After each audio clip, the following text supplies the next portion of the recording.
O Evangelho desse domingo apresenta uma das páginas mais duras, aparentemente violentas, do Novo Testamento. O Senhor diz, de fato, se alguém escandalizar um desses pequeninos que creem, melhor seria que fosse jogado no mar com uma pedra de moinho amarrada no pescoço. Se tua mão te leva a pecar, corta. Melhor entrar na vida sem uma das mãos do que tendo as duas ir para o inferno, para o fogo que nunca se apaga. Se teu pé te leva a pecar, corta-o. É melhor entrar na vida sem um dos pés do que tendo os dois ser jogado no inferno. Se teu olho te leva a pecar, arranca-o. É melhor entrar no reino de Deus com um olho só do que tendo os dois ser jogado no inferno, onde o verme deles não morre e o fogo não se apaga. Por que o Senhor usa palavras tão duras no contexto deste Evangelho? Porque ele fala de escândalo. No Evangelho de Marcos, a diferença de Mateus, a palavra é atribuída ao fato de partir, dividir, excluir. A própria palavra escândalo, pelo som diz ruptura, é uma palavra onomatopeica.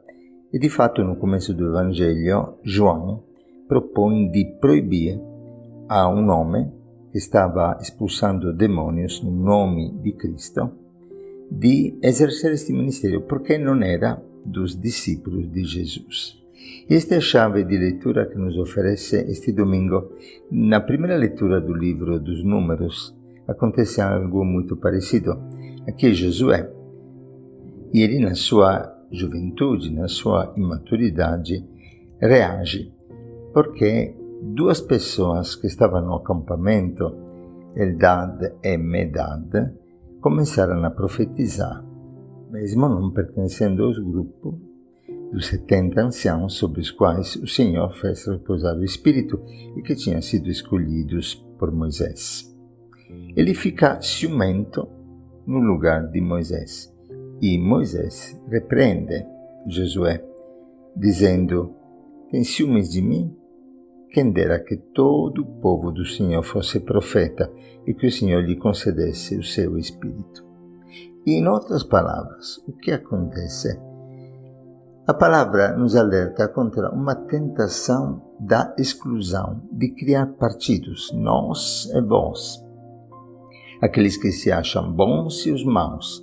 Esta divisão, que dentro da igreja, dentro da comunidade, é realmente uma expressão violenta da presença do maligno, aquele que divide, o diabo, o divisor.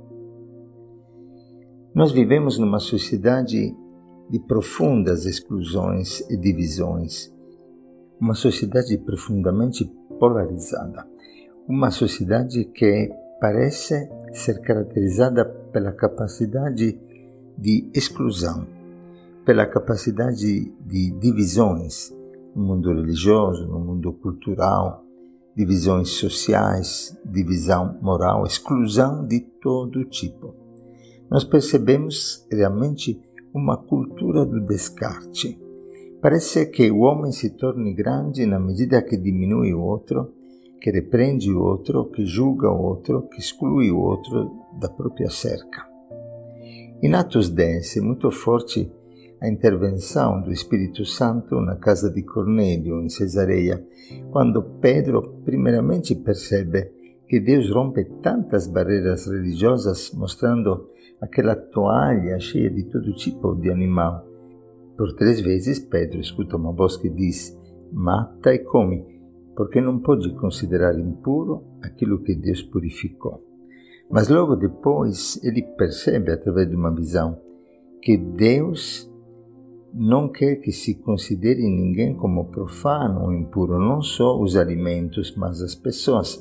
Na casa de um pagão, chamado Cornélio, centurião da corte itálica, ele entende que realmente Deus não faz distinção entre as pessoas. Enquanto prega e anuncia o nome de Jesus, perante o qual todos aqueles que o acolhem recebem o perdão dos pecados, o Espírito Santo desce sobre Cornélio e todos aqueles que, reunidos na sua casa, estavam ouvindo a palavra. Nosso Deus se revela como um Deus que quebra os esquemas, que quebra as barreiras, que nos convida a viver uma contínua novidade na vida espiritual, uma contínua abertura do coração para todos. Por isso a nossa igreja é chamada Igreja Católica, uma igreja que, como o Papa Francisco continuamente repete, não levanta muros, não divide, mas gera pontes de comunhão, de diálogo. Uma igreja que ama, que valoriza a diferença, que acolhe a todos. Mesmo rejeitando o pecado, acolhe e reconhece a dignidade de cada pecador e que nunca exclui ninguém do próprio coração. A exclusão de alguém da nossa vida, o considerar alguém como menos digno de estima, ou julgar que o Espírito Santo não poderá adoperá-lo somente pelo fato de não fazer parte do nosso grupo da cerca dos discípulos, é algo que realmente fere profundamente o coração de Cristo. Não podemos esquecer que Jesus, ele se fez crucificar para fazer dos dois povos um só, destruindo em sua própria carne, como diz Paulo na carta aos Efésios, no capítulo 2, o muro de separação, a inimizade. Cristo é o Deus crucificado que pela morte de cruz deseja a unidade de todo o gênero humano. Por isso a nossa Igreja Católica Universal, uma igreja que procura continuamente não excluir. Temos que reagir perante esta cultura do descarto e procurar uma cultura da inclusão, uma cultura que valoriza o outro mesmo nas suas diferenças e que não vê outro como um adversário do qual defender-se, mas um irmão com o qual poderá sempre aprender, mesmo do mais pobre, do mais pecador. Não é por acaso que Jesus dirá: os publicanos, as prostitutas vos precederão no reino do céu. Quantas vezes vemos pessoas de igreja converter-se perante a postura generosa de irmãos de rua, de irmãos que vivem no alcoolismo, de irmãos que vivem na dependência das drogas, mas que são para nós mestres no amor, na capacidade de repartir.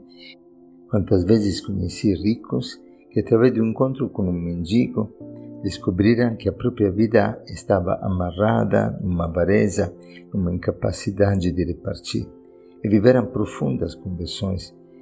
Pessoas que viviam no adultério e que, através do encontro com a simplicidade de pequeninos, pobres, sofridos, encontraram o próprio Cristo, se converteram e fizeram da própria vida uma vida renovada, uma vida de conversão profunda, uma vida de adesão ao Santo Evangelho. Quantas vezes encontrei policiais que, ao escutar o sofrimento e a vida de traficantes, pediram perdão por ter usado tanta violência e tanta insensibilidade perante esses irmãos. Nós temos um único adversário, um único inimigo, aquele que divide. Não temos que ser adversos, mas conversos, ir ao encontro do outro. É belíssimo aquilo que fala Santo Agostinho também do relacionamento com os cristãos que não se reconhecem filhos da Igreja Católica. Ele diz, ainda naquela época: vocês dizem, não são meus irmãos, mas nós dizemos, sois nossos irmãos, porque temos um único batismo. Sois nossos irmãos, mesmo aqueles que não nos reconhecem irmãos. A Igreja Católica é uma igreja que sempre prefere unir do que contrapor, et.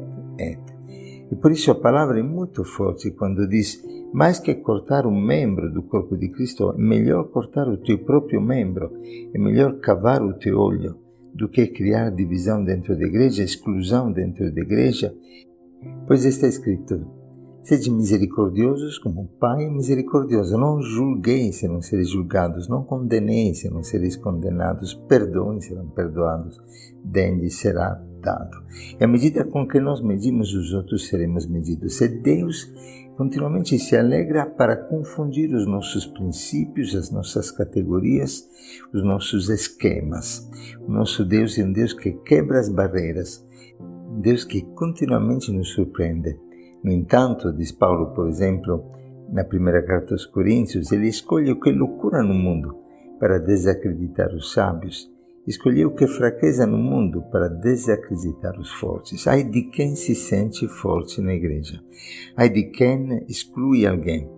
Melhor seria, diz Jesus, cavar o próprio olho. Melhor cortar-se do que cortar o irmão. É belíssimo aquilo que o Espírito está gerando hoje na igreja. Dizia o Papa João Paulo II que a unidade da igreja não acontecerá por causa da adesão dos evangélicos da Igreja Católica, mas se dará na medida em que todos nós iremos aderir a Cristo com maior fidelidade e radicalidade. É adesão ao Evangelho. E é fantástico aquilo que acontece hoje.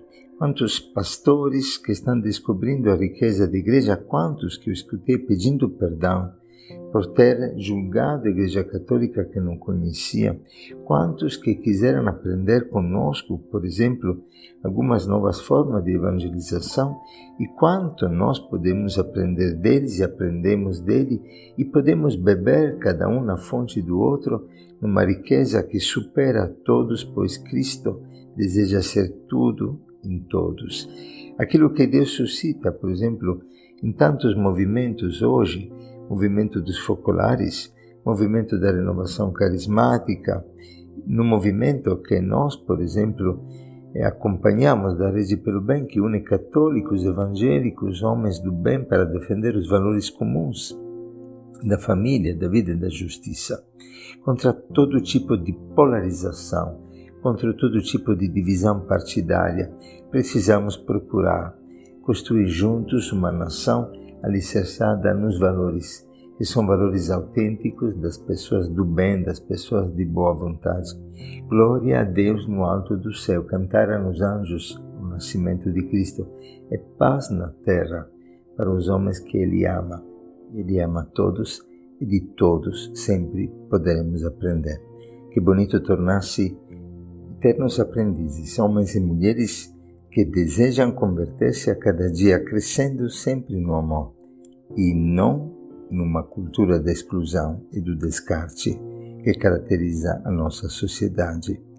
Que o Senhor te conceda um tempo de graça, um tempo de alegria, um tempo em que possa contemplar o bem que existe, que vive fora dos nossos esquemas, mas que sempre é movido pelo único Espírito de Deus, que não faz distinção de pessoas. O Senhor te abençoe e te guarde, te dê um coração universal, católico, verdadeiramente o coração de Cristo, que prefere partir-se para não partir, para não separar, para não dividir, para não excluir ninguém do seu coração. Um feliz domingo de comunhão de vida para você.